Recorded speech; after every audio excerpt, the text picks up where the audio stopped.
तुलसी खूब लगाओ, छत पर लगाओ, छज्जों पर लगाओ, गमलों में लगाओ। तुलसी जिस घर में चारों ओर होगी उसमें कोई आदि व्याधि नहीं आएगी, कोई भूत प्रेत आदि का प्रवेश नहीं। अशुद्ध माने क्या कहते हैं, आजकल की भाषा में कहते हैं नेगेटिव ऊर्जा, वो प्रवेश नहीं करेगी। सकारात्मक ऊर्जा ही भीतर प्रवेश करेगी। वास्तु दोष भी दूर हो जाता है। ये बढ़िया बात बताई। नहीं तो लोग वास्तु वाले तो बने बनाए मकान को तोड़वा देते हैं, यहां से तोड़ दो, वहां से तोड़ दो। तो राम जी सिक्तांत कद्रासनी, तो घर में तुलसी का बगीचा हो तो खूब सब थोड़ा थोड़ा सींचो, कोई बात नहीं, एक ही पौधा है तो उसी विचार से कि तुलसी के पौधे को पीड़ा न पहुंचे, उसी विचार से सिंचन करना चाहिए। प्रत्यासक्ति विधायिनी भगवतः कृष्णस्य सन्नोपिता न्यस्ता तच्चरणे विमुक्ति फलदा तस्यै तुलस्यै नमः। जो तुलसी को रोपित करते हैं ना, तुलसी का पौधा लगाते हैं, मानो उन्होंने अपने हृदय रूपी खेत में भक्ति का पौधा आरोपित कर लिया। जो तुलसी भगवान पर चढ़ाते हैं उनको संसार चक्र से मुक्ति मिल जाती है। अपने घर में तुलसी लगाओ, और जो तुलसी उतारने के दिन नहीं है उनको तुलसी मत उतारो, उसके एक दिन पूर्व तुलसी उतार लो। निषिद्ध तिथियों में एक तिथि के पहले तुलसी उतार लो, और घर के ठाकुर जी को तुलसी चढ़ाओ। कृष्णाय वासुदेवाय हरे परमात्मने प्रणतः क्लेशनाशाय गोविंदाय नमो नमः। रोज 108 बार बोलकर तुलसी चढ़ाओ, देखो घर में कभी कोई क्लेश हो ही नहीं सकता, सारे क्लेशों की कष्टों की निवृत्ति हो जाएगी। ऐसी तुलसी जी को प्रणाम है। तुलसी की बड़ी महिमा है। आप लोगों ने कोहिनूर हीरा देखा है? नहीं देखा, सुना है, हमने भी सुना है। सुनते हैं लंदन में अंग्रेज ले गए थे, आपने देखा है? लंदन जाके देखा है? कोहिनूर का बाप भी गले में लटका लोगे, 1.25 किलो कोहिनूर मिल जाए, 1.25 किलो का, और गले में लटका लो तो भी तुम्हारा कल्याण नहीं होगा। और एक तुलसी का दाना कंठ में मृत्यु के समय है तो तुम्हारे इस सदगति की पक्की गारंटी है। इसलिए सौभाग्यवती माताओं को भी तुलसी धारण करना चाहिए, सबको धारण करना चाहिए। अब तो माताओं ने मंगलसूत्र धारण करना भी, क्योंकि मंगल की उन्हें आवश्यकता ही नहीं। मंगलसूत्र उतारने की वस्तु नहीं, उतारना नहीं जाता। मंगलसूत्र धारण करने के बाद फिर सतत धार्य होता है, वह उनके सौभाग्य का चिन्ह होता है।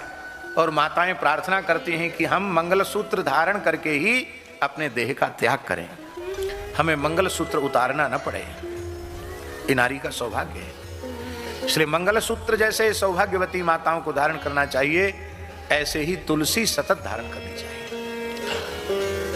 मान लो ऐसा लगता है कि लोग मर्यादा में तुलसी कंठी पहनेंगे, वैसे को कोई क्या कहेगा, आजकल सब अपने मनमाने चल रहे हैं, कौन किसको टोक रहा है, रोक रहा है। मान लो कथनचित हो कि भाई घर में लोग परेशान करते हैं, अरे तुमने तुलसी क्यों पहन लिया, तो आप सोने में उसको मंडित करा के पहन लो। चलो लोग टोका टोकी से बचने के लिए उसको आभूषण के रूप में धारण कर लो, लेकिन तुलसी अवश्य धारण करो। मनुष्य मात्र को तुलसी धारण करनी चाहिए। बस तुलसी की मर्यादा इतनी ही है, तुलसी खाने वाले को अशुद्ध वस्तु खाना पीना नहीं चाहिए। ये तो बहुत अच्छी बात है। हम तुलसी धारण करने से अशुद्ध खाने पीने की वस्तु से बच जाएं तो इससे कितनी अच्छी बात है। कलकत्ते में एक बंगाली के यहाँ हमने देखा, बंगाली भक्त के यहाँ, कि उनके घर में सब लोग स्नान करके खूंटी पर तुलसी की कंठी लटकी रहती है, और सब अपनी अपनी कंठी पहन करके थोड़ी देर माला फेरते हैं, और माला फेरने के बाद फिर कंठी गले से उतार करके फिर लटका देते हैं खूंटी पर। हमने कहा तुम लोग हमेशा तुलसी क्यों धारण नहीं करते? गुरुजी बोल दिया ना, तुलसी पहन के निगुड़ा नहीं खाता है, तो हम कैसे खाएगा? हम तो बाजार में खाएगा, सब जगह खाएगा, कैसे कैसे होगा?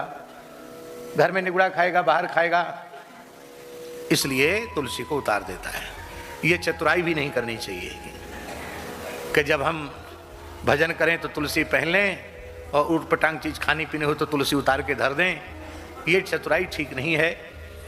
उत्तम वस्तु सात्विक आहार, शुद्ध आहार ही ग्रहण करना जो भगवान को भोग लग सकता हो। यही तुलसी की मर्यादा, और कोई मर्यादा नहीं तुलसी की। इतनी मर्यादा तुलसी की रखनी चाहिए। बहुत से लोग कहते हैं हम रुद्राक्ष धारण करते हैं, हमें तुलसी पहननी चाहिए कि नहीं। बहुत से तुलसी धारण करने वाले पूछते हैं कि हम तुलसी पहनते हैं और हमारी रुद्राक्ष पहनने की भी श्रद्धा है, तो हमें रुद्राक्ष पहनना चाहिए कि नहीं। देखो, सांप्रदायिक कट्टरता की बात तो अपने स्थान पर है, उससे हमारा कोई लेना देना नहीं है, पर शास्त्रीय सिद्धांत की बात हम बतावें तो तुलसी रुद्राक्ष दोनों ही धार्य हैं। और हमने आज तक किसी ग्रंथ में नहीं पढ़ा कि रुद्राक्ष धारण करने वाले को तुलसी धारण नहीं करनी चाहिए और तुलसी धारण करने वाले को रुद्राक्ष धारण नहीं करना चाहिए। कहीं हमने नहीं पढ़ा। हाँ, ये जरूर पढ़ा। क्या पढ़ा? पद्म पुराण का श्लोक, ये कंठ लग्न तुलसी, ये कंठ लग्न तुलसी नलिनाक्ष माला, ये वही ललाट पटले लसदूर्ध्व पुंड्रा, ये बाहुमूल परिचिन्हित शंख चक्रास्ते वैष्णवा भुवनमासु पवित्रयन्ति। आहा, क्या कहना।